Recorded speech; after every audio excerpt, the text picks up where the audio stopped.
Pertama-tama buka buat data perusahaan baru. Klik lokal, klik titik 3, cari file, folder yang ingin dimasukkan.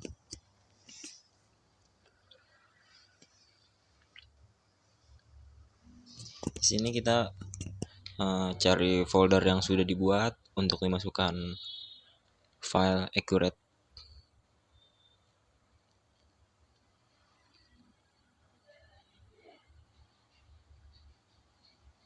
Nah, nama foldernya TP2 akuntansi kelompok 5. File name-nya PT Cahaya Semesta Seluler.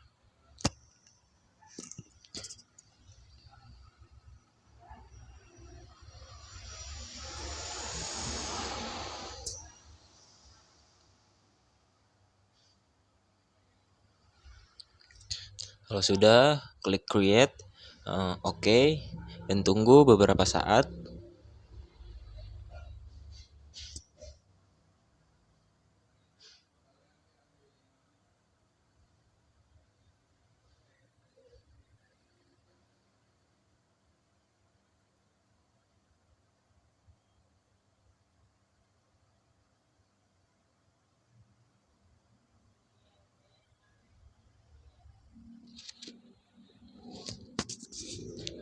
Kata sandinya supervisor kecil semua.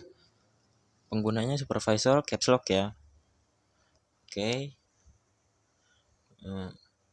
Pilih bahasa Indonesia, pilih selanjutnya persiapan mahir, lanjut. Di sini ada nama, nilai tukar, tipe nilai tukar, negara, dan simbol. Namanya rupiah, nilai tukarnya 1, terus 1 rupiah sama dengan 1, negaranya Indonesia, simbolnya Rp. Yang kedua ada dolar SG, nilai tukarnya 5.500.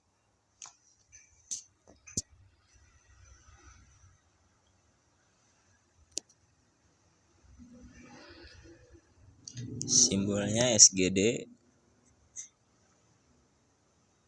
Di sini 5.500.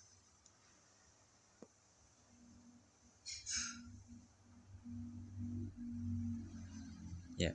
1 dolar SG sama dengan 5.500 rupiah.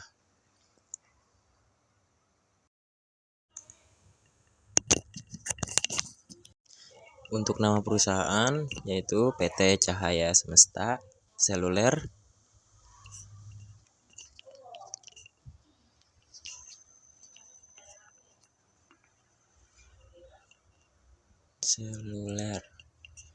Alamatnya Jalan Margonda Raya, nomor 113.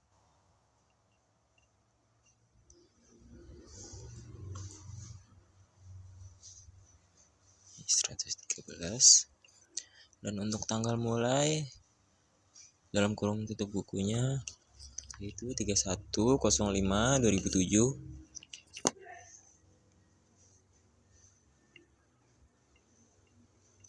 Tahun fisikalnya tulis 07. Nanti akan berubah menjadi 2007. Nah, kalau tulis 2007 nanti akan salah. Foldernya 5, terus 07. Ini mata uangnya defaultnya rupiah. Untuk nama perusahaan pengurus pajak Cahaya Semesta Seluler, alamat pajaknya Jalan Margonda Raya nomor 113. Nomor seri faktur pajak 010.000, NPWP-nya 06.867.6/418.000. Terus nomor pengukuhan PKP-nya sama, 06.864.767.6/418.000. Untuk tanggal pengumuman PKP-nya 01/05/1999, dan kode cabangnya 000. Terus untuk jenis usahanya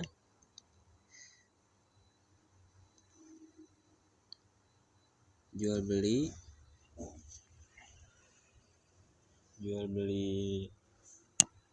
handphone,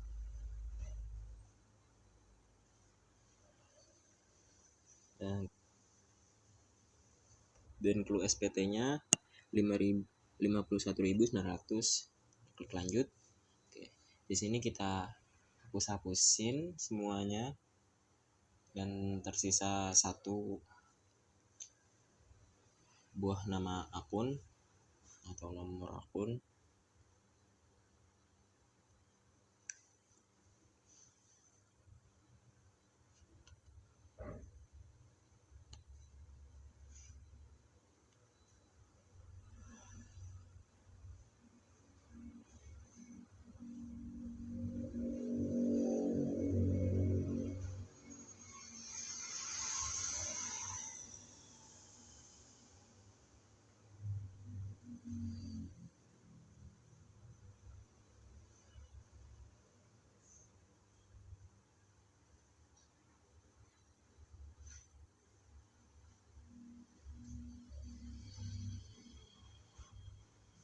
Oke, yang tersisa itu retained earning.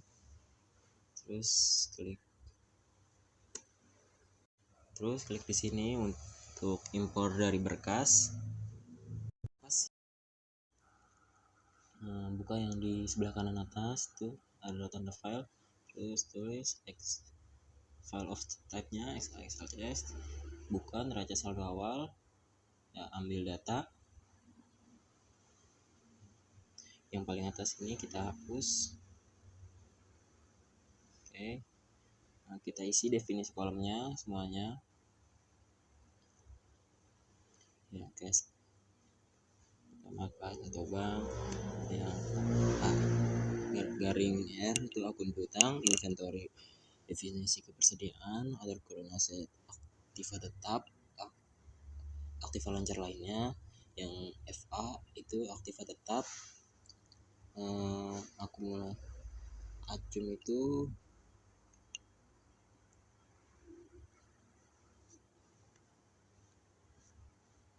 itu akumulasi penyusutan, garing P itu akun hutang, other current liability itu hutang lancar lainnya,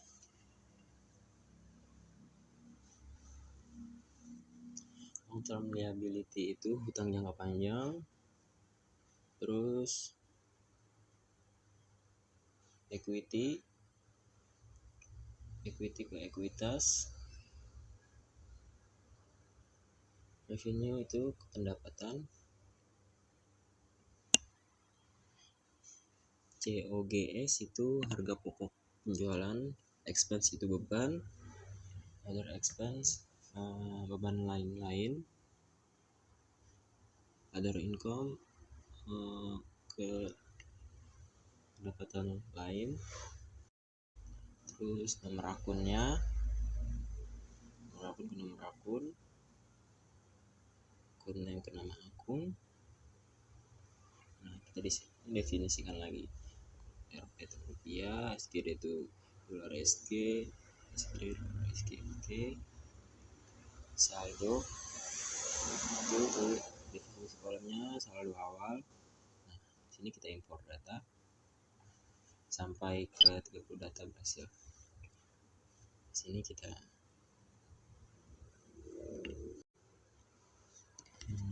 menghapus laba ditahan,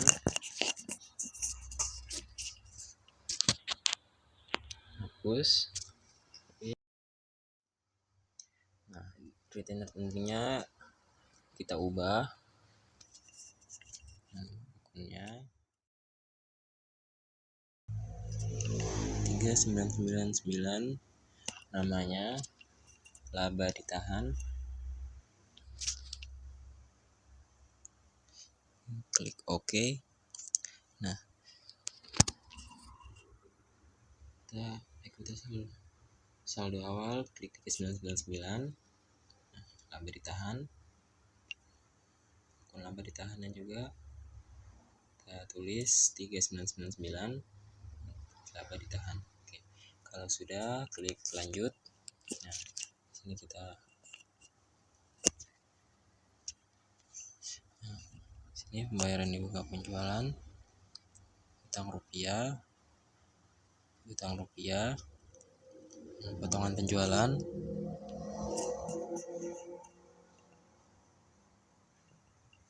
Nah, untuk dolar SG-nya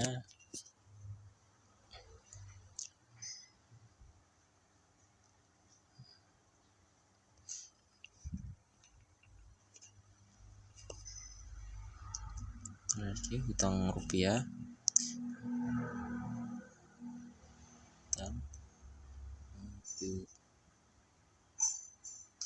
utang SGD, piutang dolar, potongan penjualan,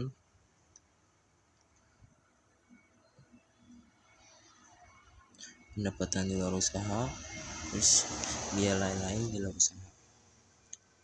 Terus yang rupiah lagi, pendapatan di luar usaha, biaya lain-lain di luar usaha.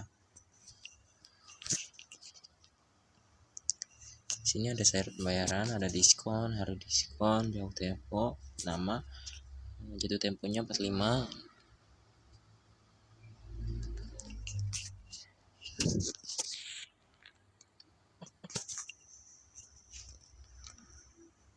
Untuk namanya net 45. Sini tambah klik tunai saat pengantaran atau COD. Nah, jadi COD dan net 45.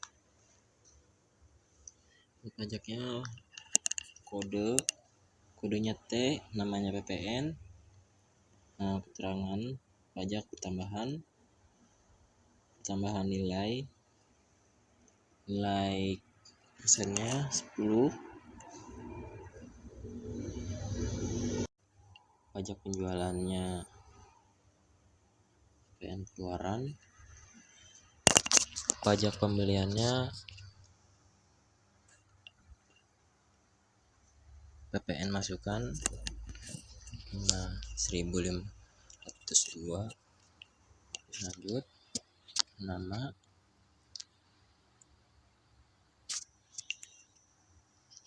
di sini namanya general,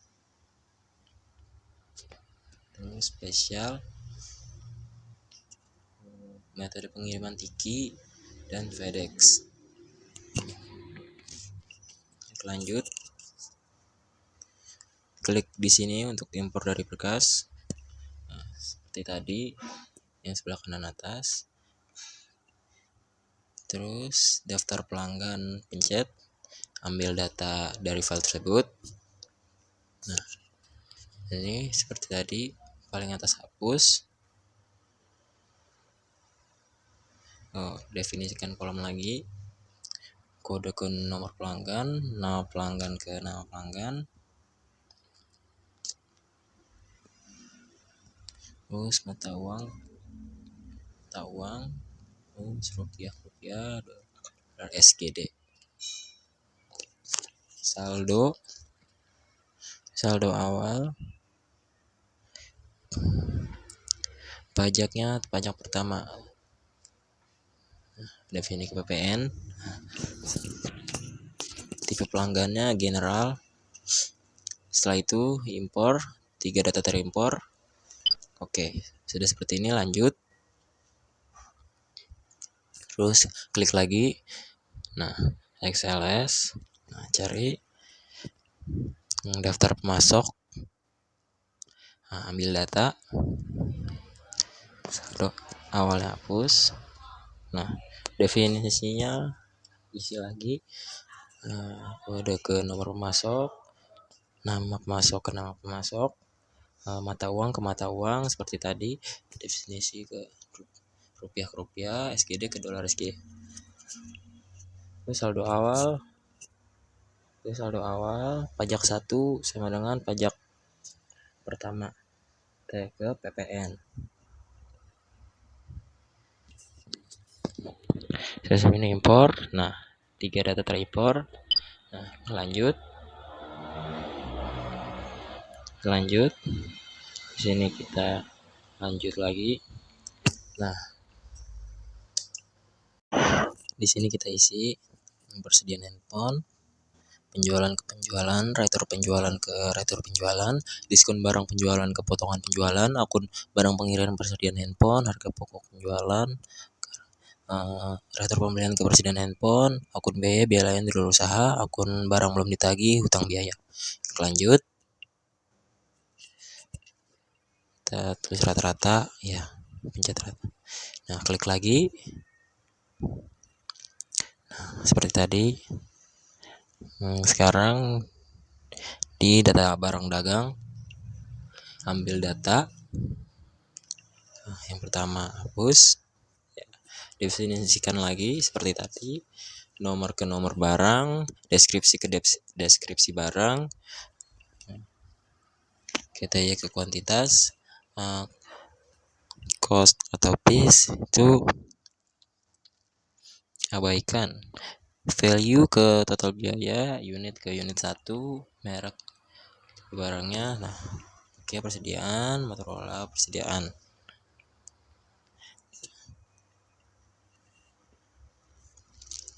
Di sini kita ada teksnya definisi ke PPN. Oke. Sales price tuh harga jual 1.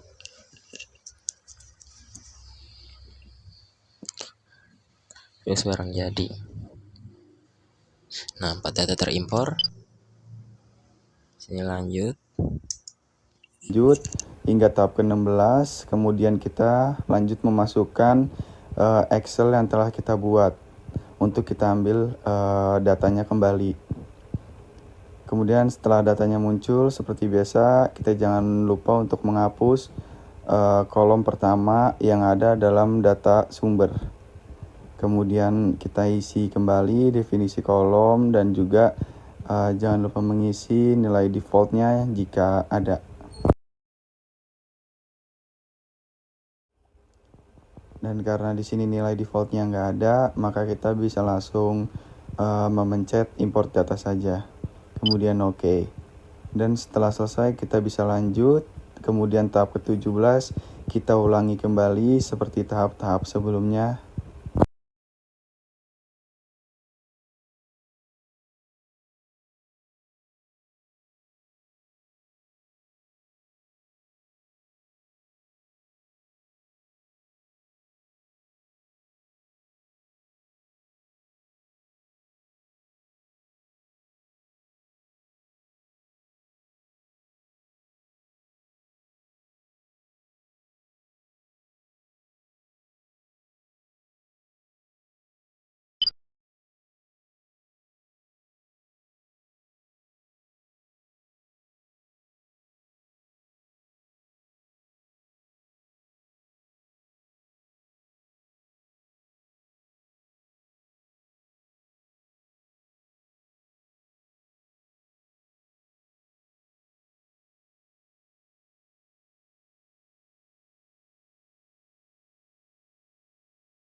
Dan di sini adalah tahapan terakhir yang telah kita lakukan. Kemudian import data, dan untuk teman-teman jangan lupa melihat data yang benar dan berapa data yang salah.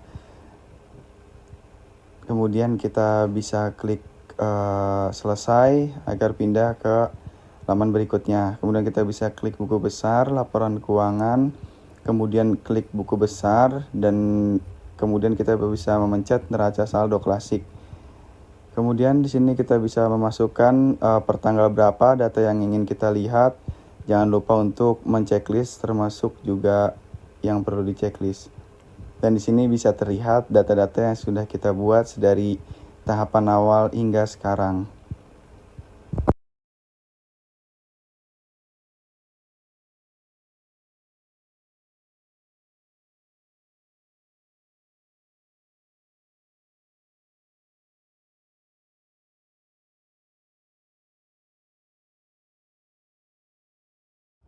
Dan di sini kita bisa mengeklik penjualan, kemudian kita bisa memilih faktor penjualan.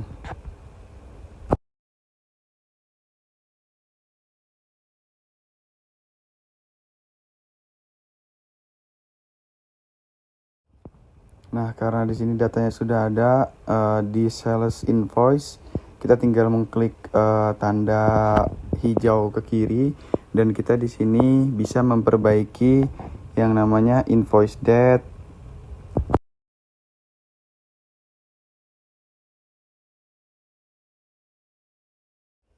Kemudian kita juga bisa membenarkan ship date-nya.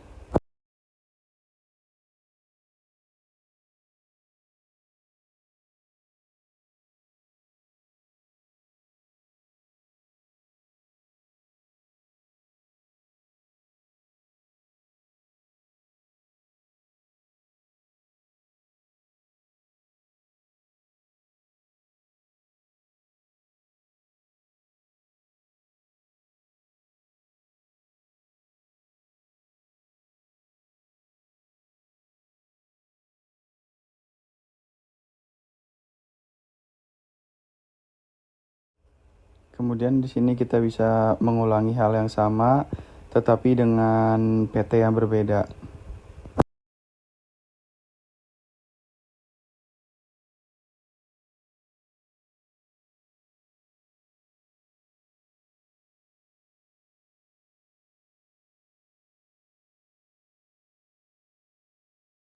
Sama seperti hal sebelumnya, kita bisa membenarkan invoice date-nya dan juga shift date-nya.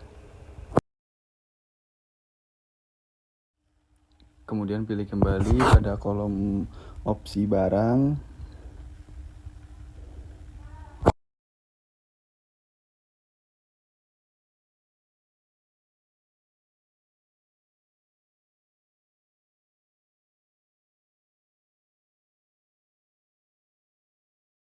Setelah sudah, kita bisa pencet simpan dan tutup. Kemudian kita akan kembali ke halaman sebelumnya. Di sini kita bisa memilih ke kolom aktivitas, kemudian ada penjualan, dan yang terakhir penerimaan. Di sini kita bisa memilih kembali PT yang kita ingin masukkan datanya. Nah, di sini kita isi nilai tukarnya itu 5.450.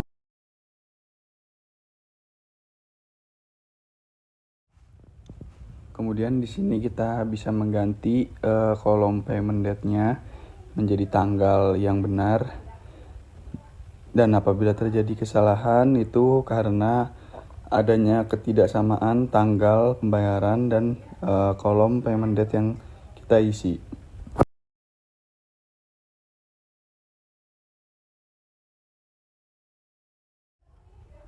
Setelah kita mengisi kolom payment date-nya dan benar tidak ada kesalahan lagi, kita bisa mengganti CQ date-nya. Kemudian kita bisa menceklis pada laman kotak dalam kolom bayar.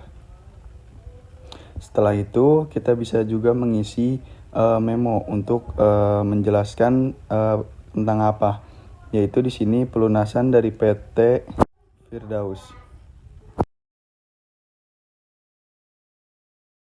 Setelah sudah, seperti biasa, simpan dan tutup. Kemudian kita mengulangi hal yang sama seperti sebelumnya.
Setelah kolom-kolom sebelumnya sudah terisi dengan baik dan juga benar, kemudian kita akan bergeser ke kolom pembelian. Kita bisa memilih pembayaran dan di sini kita beralih ke purchase payment.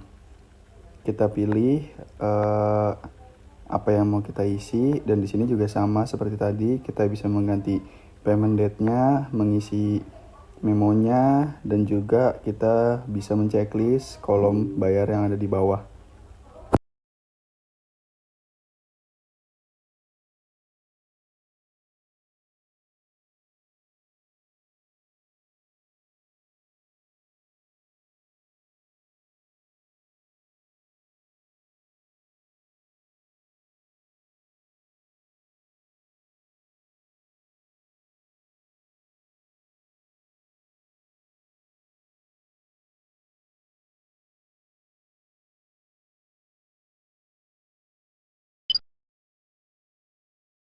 Kemudian kita lanjut ke kolom berikutnya yaitu kas bank. Kita bisa memilih penerimaan dan kita akan dialihkan ke other deposit. Kita bisa mengisi di sini pada kolomnya yaitu kas rupiah. Kemudian kita bisa mengisi date-nya. Lalu kita bisa mengisi juga memo seperti tahap-tahap sebelumnya untuk menjelaskan apa yang ingin kita isi.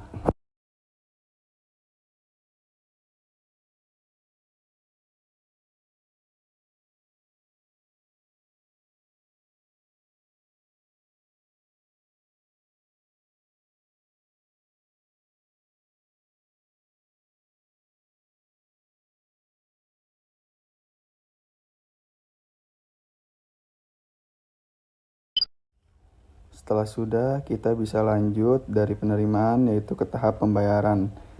Kita memilih platformnya dari kas rupiah juga, kemudian kita ganti tanggalnya kembali, dan juga kita isi kolom memonya, jangan sampai tidak terisi sama sekali.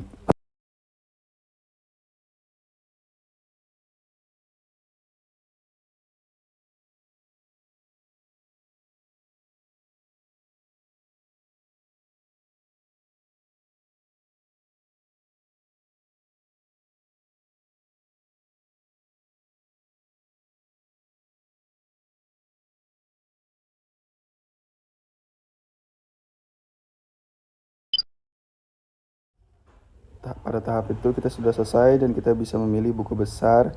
Kemudian kita bisa mengeklik pada pilihan bukti jurnal umum. Lanjut untuk mengisi tanggal, kemudian kita bisa mengganti voucher nomornya dan juga description-nya seperti laman-laman sebelumnya.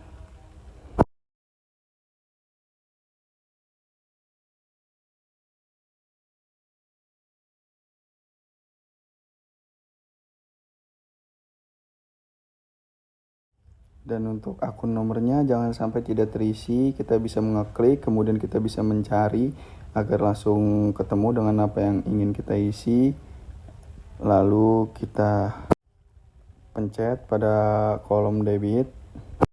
isi sesuai dengan nominal yang ingin kita cantumkan di situ. Lalu kita tambahkan kolom nomor 2-nya.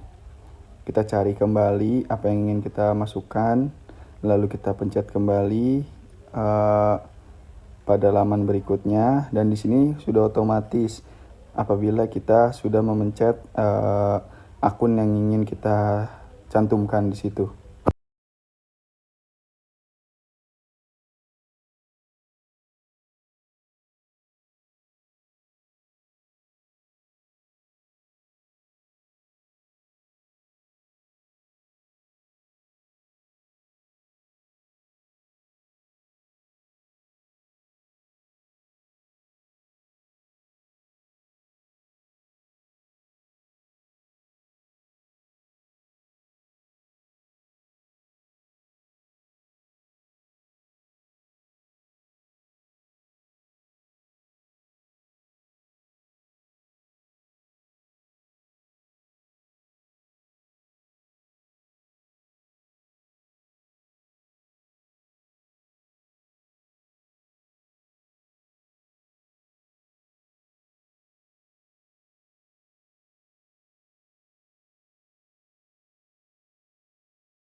Setelah semuanya sudah terisi dengan benar, kita bisa lanjut simpan dan tutup. Lalu kita lanjut ke tahapan berikutnya.